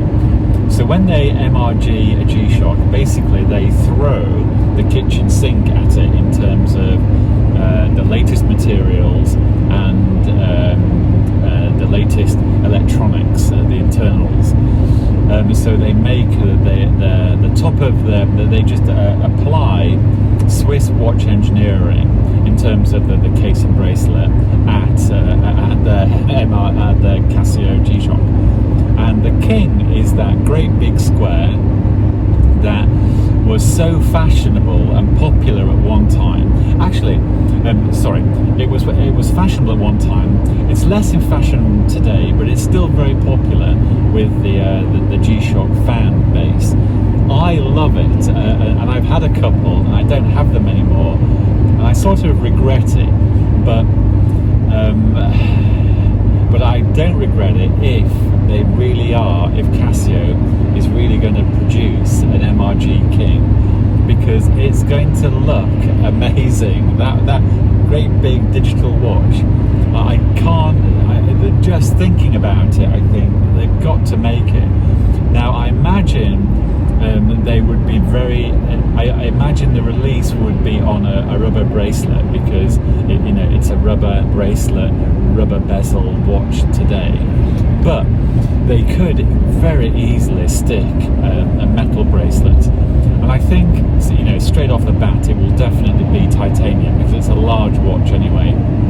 But they could give the MRG square treatment to the King, and it's going to look fabulous. But I think they would have to create a new module for it, and I am sure that there must be a design somewhere. I'd love to see it, because what Casio tends to do is that they create a new module, and that is the baseline for other watches that they perhaps are going to create, or the module will fit into other designs of watches. And that I find that so interesting, and that sort of excites me, because it's exactly an aesthetic and a look of a watch that I would really like. And I still think that is one of my most favourite watches that I desire, that I'm not even sure exists yet. So this is going to be very interesting. Can you imagine how excited I would be if I learn that the G-Shock, I've got a seed stuck in my teeth, I think, from a sandwich I've just had. But imagine how I'm going to be if I find out that they're going to release an MRG King. I'm going to be so thrilled, and that's going to be my exit watch, I think. I mean, I'm in the process of actually designing my own watch, but it's such a big thing to do, and also it's very expensive. We'll come back to my watch, but the Casio King, the G-Shock MRG King, I think that the release of that would make me think to myself, okay, is this the exit point for me? Have I reached the top of the hill and I'm just not going to get any higher? That is a real possibility, because I'm also adding mechanical watches to that. And I suppose at this, let's just briefly talk about mechanical watches and digital watches. They are different beasts. A mechanical watch requires you to interact with the thing. You've got to wind it up, you've got to set the time. It's a lot more of a piece of artwork around your wrist. I know that sounds a bit harsh towards G-Shocks, but I'm just using some clumsy language to explain what I mean. Mechanical watches really are, for me, how I sort of describe it to myself, it's mechanical artwork. And the aesthetic that I really enjoy is the Rolex Submariner, watches like that. But I'm probably more of an IWC Pilot fan. That chronograph IWC Pilot aesthetic is one that I really do like. It's one of my favourites. The other aesthetic that I do like, I have to say, is I do like the JLC Reverso. I like the larger ones that are complicated. That aesthetic, the Pilot chronograph, the Submariner aesthetic. Those three mechanical watches are my favourite sort of general look and feel. I do like some of the APs, but the APs they're not on the top list. The top list is definitely IWC, the Rolex Submariner. I don't know if that's correct. No. At the top of the list, I think we are at IWC pilots. There's a few of those models that I really like, and I could collect just IWC pilots, the mechanical on the, as a mechanical watch. I of course like the Omega Speedmaster, and I got a couple of the Mark IIs, and they seem to scratch that itch across all the Speedmaster ranges for me right now. I don't know why, but that watch really is a complete Speedmaster for me. I don't know why. Many people will say, "Hey Stephen, you are wrong. You need the Man on the Moon watch. The Mark II is a lot clunkier. It's a lot heavier. You know, it's like a 4x4 truck version, of something small." But I don't know. From the mechanical chronograph perspective, the Mark II is just fabulous for me. And I have the black dial and the orange and grey dial, and they look so cool. But the IWC Pilot is something that I don't have one right now, and this is a watch that's gone up in price. And because it's gone up in price, it has made me think very carefully about going in that direction. But if I am going in a mechanical direction, that is definitely on the radar. But actually, I do have to say, there's a couple of German watches made by Zinn and Ginot that make a chronograph watch. They're very similar looking, the same sort of genre as the Omega Speedmaster actually. And I suppose they're leaning towards the IWC Pilot. So you can see a bit of a theme here, chronograph, sport, chronograph, pilot. That's definitely my bag, and I think that's where I'm landing actually. I'm landing at IWC chronograph or sports chronographs, the Speedmaster chronograph, IWC Pilot chronograph. On the mechanical side, that's definitely my thing. And then an MRG King and or MRG Squares. And I think what I've done there is I've put some square brackets around my collection desire aesthetic. That is, I think I'm describing the range of the watches that I like, plus the watch that I have on the drawing board. I have a couple actually. I have a digital watch and I have a mechanical watch. In fact, I have 3 mechanical watches, but essentially the mechanical watch that I've got on the drawing board is a sports chronograph time, a Pilot sports chronograph, and on the digital side it's a 1970s aesthetic with today's technology, and so that is everything that I like. Some people might say, hey, you haven't mentioned the Apple Watch, and I suppose because I'm not as emotionally attached or liking the Apple Watch like I like my G-Shocks or that G-Shock aesthetic and the IWC Pilot and the Omega Speedmasters. That for me is the top of the pile. I mean, Richard Mille.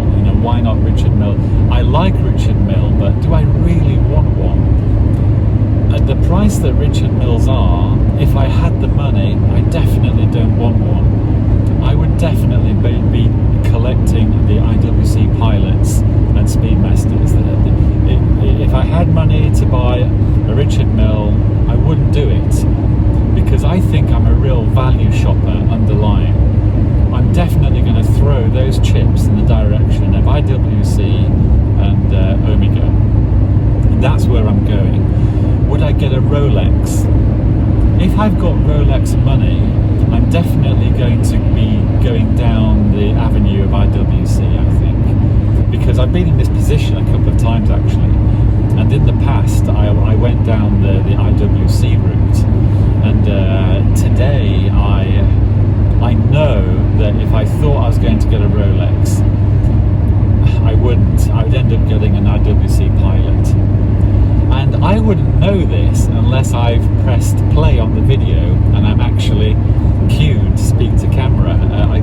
So this is why it's good sometimes speaking to camera, because it really forces your brain to go through the subject matter and arrive at opinions that are the correct opinions. Anyway, I'm going to drink this coffee a little more, and maybe I will come back if I can think of something interesting to say, or maybe I'll listen to another documentary. And after this, I'm going to get a little tired, so my comments might be shorter, and I'll think if I can show another watch. I don't know if I'm going to get time now, but anyway, I shall come back anyway. I am getting a little tired, but in my last rant, I was talking about the scope of my watch collecting, and I did forget to mention a watch, and it is the Frog, because this titanium Frog is really quite important. I do really like it. When I first saw the thing, and I saw the asymmetrical design, the way that the lugs are offset center, I didn't like it. I liked everything apart from that feature. But today, because I've worn the thing and I've spent time with this watch, it doesn't bother me at all. It's something that you get used to, or I mean, it's quite odd actually, because at first I really hated it. I thought it was a really bad idea, and I'm just checking my junction. Yeah, we're all good here. And this is a really nice watch. I really like it. If it was stainless steel, it wouldn't be too heavy. I've got to negotiate the road here. I'll be back in a moment. I'm negotiating the road because péage, and I am already over these things, and I'm sure I've got another one of these today. Okay, hold on. Let's go and do this. Okay. Right, we are through. Oh gosh, I'm really not enjoying the péage this time. But I do like the way that it forces you to get out the car. That very brief exercise is probably very good for you. Anyway, I want to get back on to the Frog, because this is, I need to change gear. See, this is why manual cars are horrible. If it was automatic, I wouldn't have to worry about that. Anyway, and people that like, they feel that they're driving, they're connected to the car or something. I suppose it's like someone explaining that they like mechanical wristwatches because they manual winds, because they have to wind it.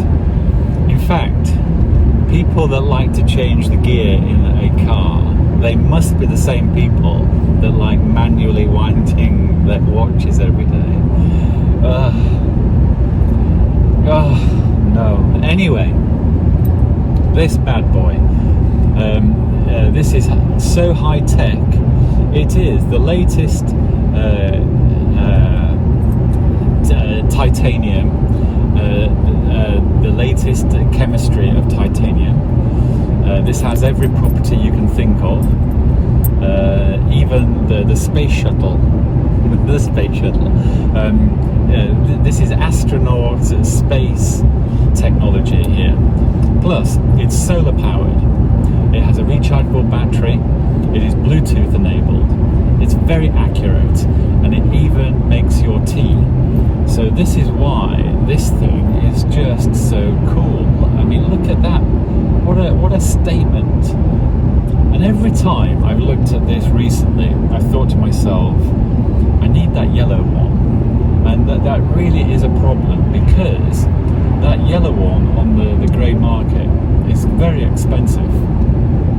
And I don't want to pay that money, but I do want the watch. Now, you could say, other people will say, but why buy another Frog when you've already got one? You know, buy another MRG, buy another watch, or buy a mechanical watch, because this bad boy, this punch is heavier than a lot of mechanical watches. This is proper, high-end Swiss luxury timepiece money. But this thing here, this is expensive, and but it is very good. If you look at the build quality, it is so accurate and finely polished, and it's so good. It really is a nice watch. Every time I look at this watch, I think that is a cool watch, and I think it is a timeless classic. And the pun is intended. That is a classic. It's going to be relevant for decades, and when this is no longer made, the price of it is going to go up, I'm pretty sure. So this is why I'm very worried about that yellow one. And the reason I want the yellow one is because I want to put the yellow one's bracelet on this watch, and then perhaps put this bracelet on the yellow one, because this, but with yellow indices and a black bracelet, is going to look pretty nice.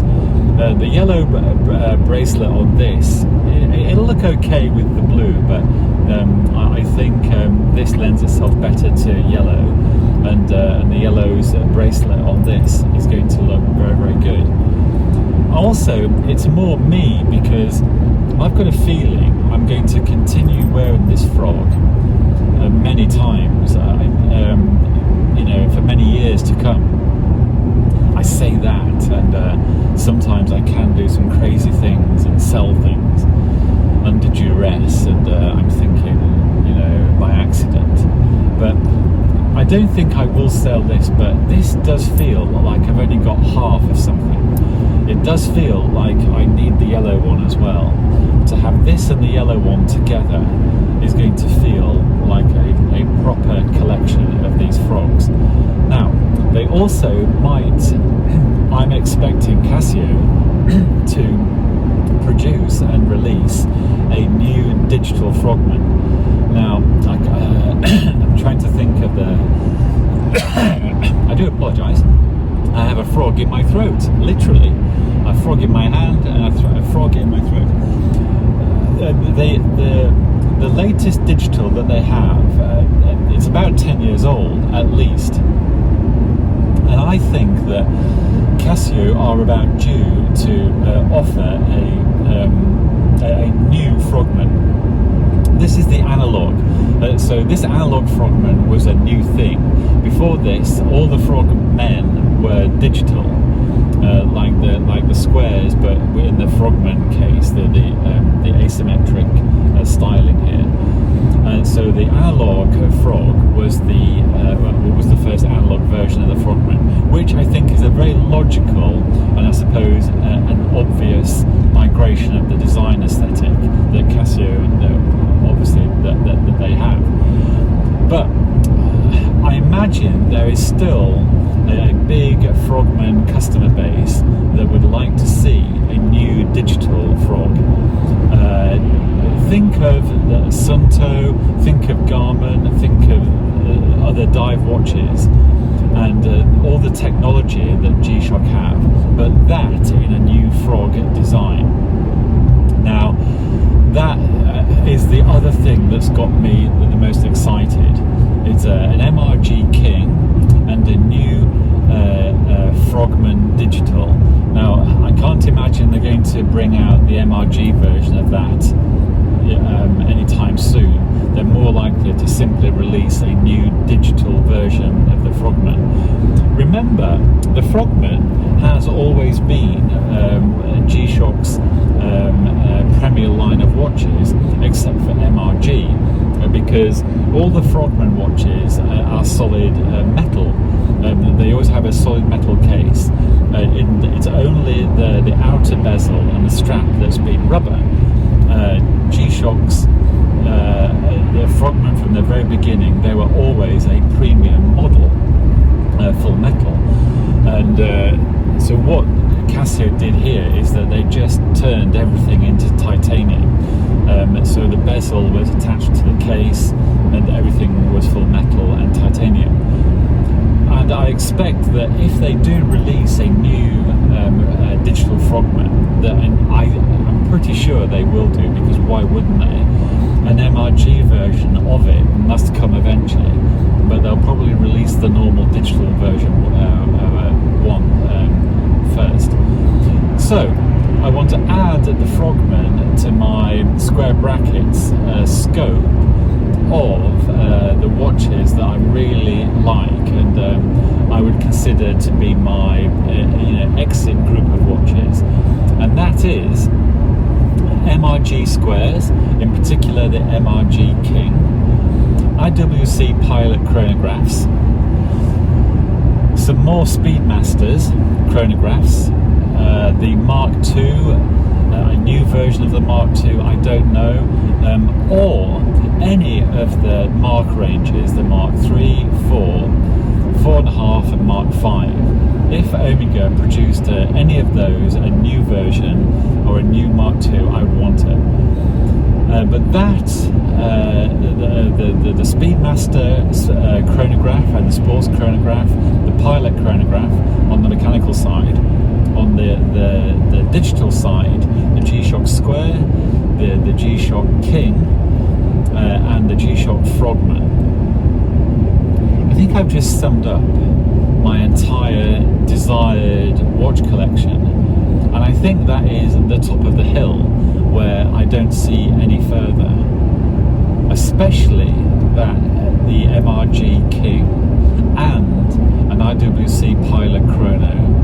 I've got a feeling I would be feeling I'm at the top of the hill here, and I can't go much further, because these are the grail exit pieces that once I've got, I'm just going to live with them indefinitely to the end. Now, of course, there are my watches, and because it's in progress and I need to do a bit more thinking about things, I'm not adding those to my collection right now, because they're not obtainable right now, but everything else is obtainable apart from the MRG King, but there's a high chance that will be obtainable, so I'll mention that. Anyway, really why I clicked play was to show you the frog again, and when I've stopped recording here, I'll put this frog on. I might be able to do it actually like this. Yeah, there we go. The frog on. I do like it, I really do. Isn't it interesting? I'm wearing it today, and even though I have thought recently a few times the yellow one would be great, I'm wearing this thinking I definitely need that yellow one. Isn't that strange how that happens? Even though you are satisfied and you've got the thing anyway, the fact that there's another one that's just slightly different in the terms, its colour is slightly different, but that is enough to create drama and heartache, and also potential damage to the bank account. That is crazy, isn't it? Why am I not satisfied with just that? Why do I want that again, but slightly different colour? I have no idea. Anyway, I'm going to put my documentary back on, and I'm going to concentrate on this leg of the journey. This coffee that I've just had was very good. That was super duper. And I do want another one. But I think if I have another one, that is going to be the end. But I'm going to time it with everything else that's going on today, because I don't want to blow my lights.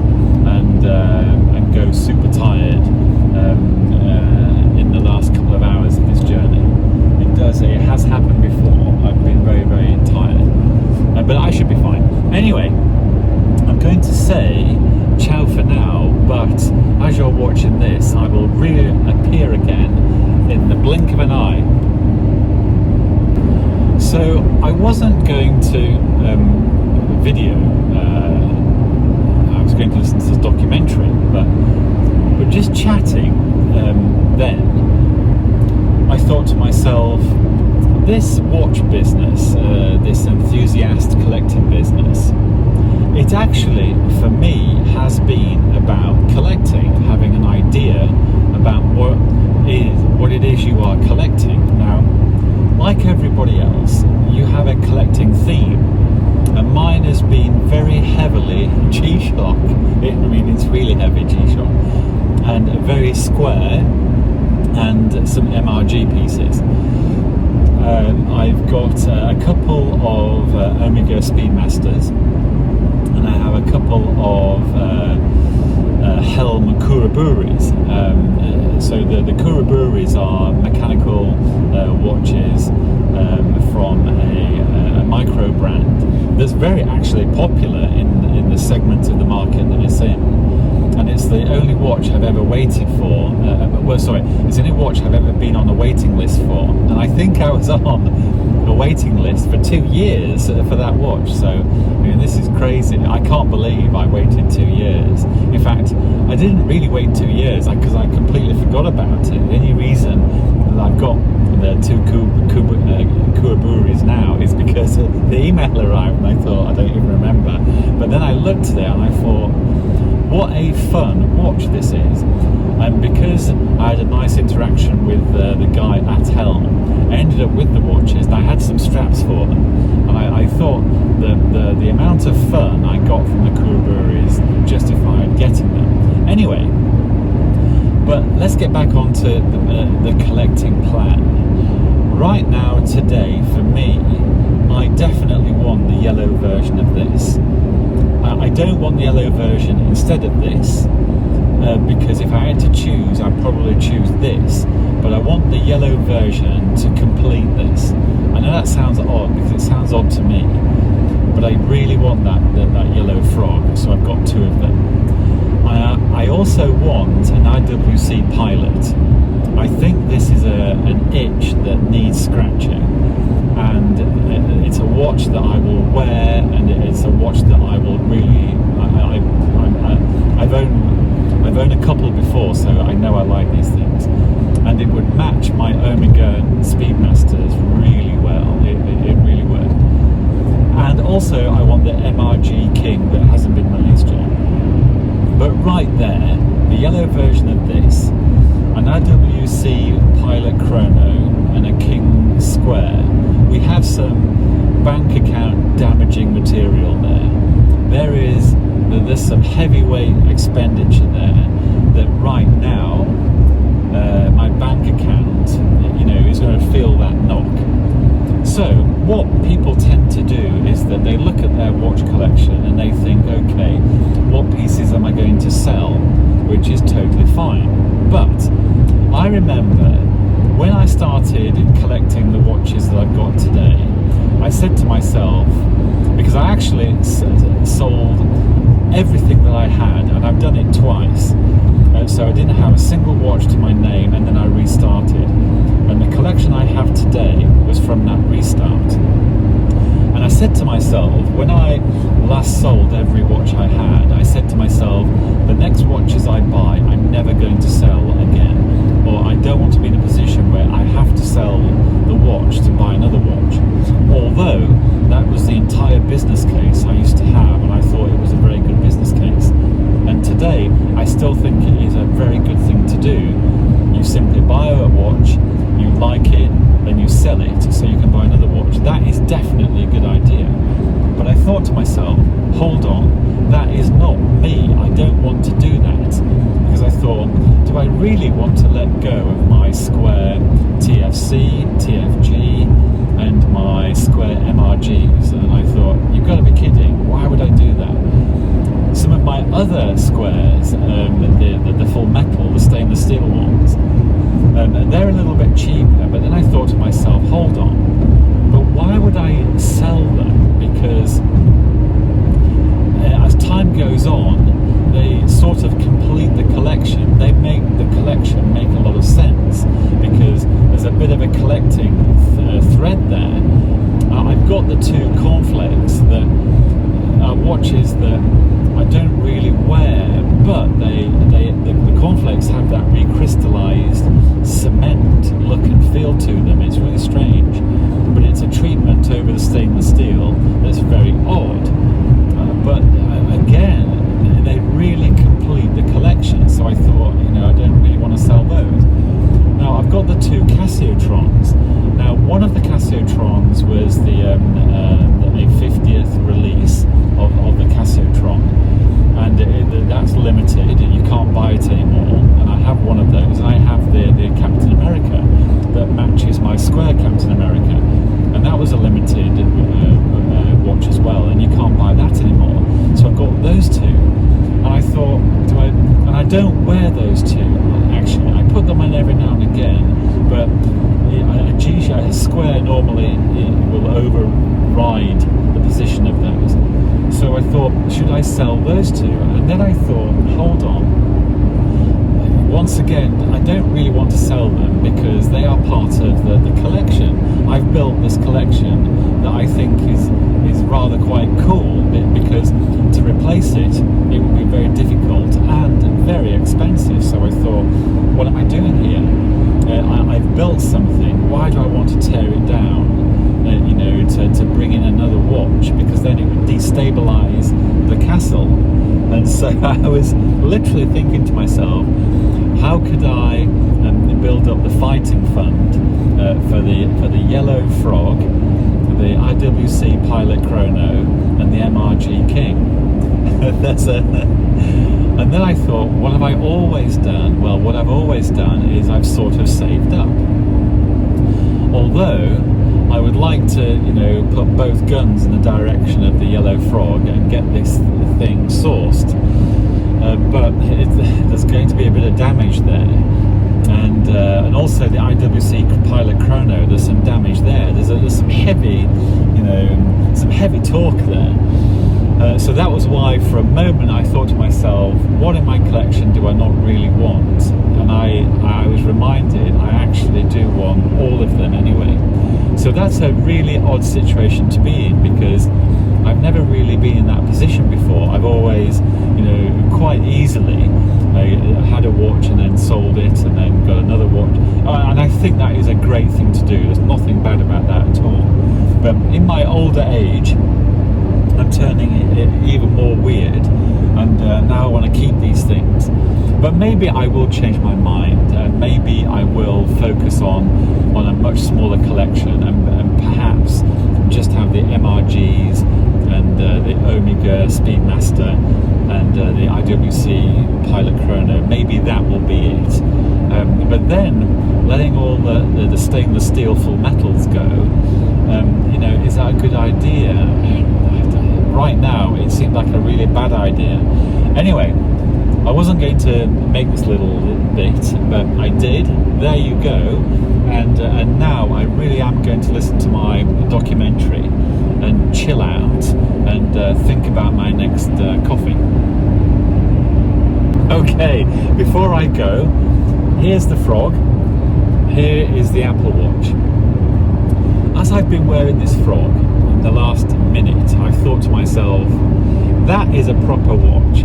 That is a statement piece, and like the gold square, that is fully IC, which means I am in control. If I walk into one of my meetings and I'm wearing this, it does send the signal I'm in charge. It really does. Now, if I walk into a meeting with this, it does not say I'm in charge. What it says is I am a sheep, and this is my cyborg neural link to my smartphone. That's what that Apple Watch says. It doesn't say you're cool, it doesn't say you're in charge, it doesn't say anything. It just means that you are electronically connected to your smartphone. That says you are not actually it is connected to my, but it's not. That says that you are playing a different game. It's so cool.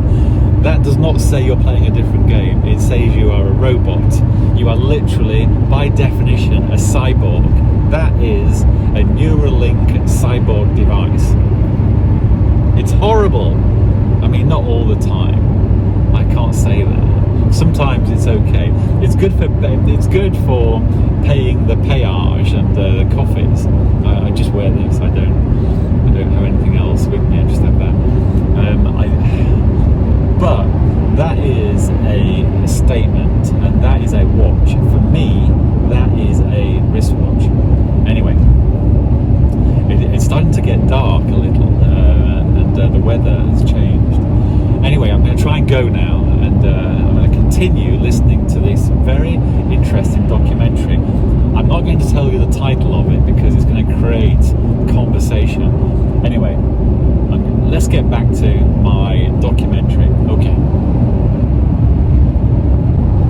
Okay, just coming up to a service station now. Let me show you. I'm only 2 hours away now, so, and I'm just starting to get tired, but I thought I would stop here for a toilet break, and I thought I'd show you because we might see the sun set. To my right, you can see it setting. It looks quite nice. Now, I haven't been here before. I don't recognise the service station, but it looks quite nice. There we go. That looks pretty good, huh? Oh, I recognise it. I have been here before. Yeah, I think I have. Anyway, I'm going to park and get some coffee and visit the bathroom. There we go. Oh, I need to find somewhere to park. Actually, what I may do is I'm actually going to park over here. Oops. Hopefully I'm going to park here. Why not? Let me do that. There we go. Okay. So I'm just having I'm outside this very nice fuel station, and I've grabbed something to eat, and I shall. I'm stretching my legs as well. I've only 2 hours to go. I will be where I just above Toulouse in 2 hours. So that's going to be very good. Let me show you this station again.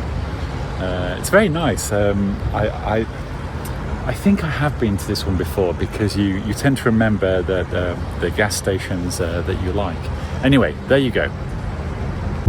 Well, I have to say that stop was very delightful, and I don't know if you can tell, the sun is setting, so I thought I'd make this my last video at this point. I don't think, because I'm a little tired now, I do have a coffee for the last 2 hours, and if I can, I shall make it all the way. And at least we saw that gas station. It's probably the nicest one I've been to on this trip. It's lovely here, actually. The weather is lovely. The feeling is very nice. The roads are very nice. But what I may do is, I think I will say ciao for this journey. Maybe if it's appropriate, when I get closer, I will say a quick good night. But from this point, I shall be arriving in the dark, and then I'll be ready for some hot chocolate in bed.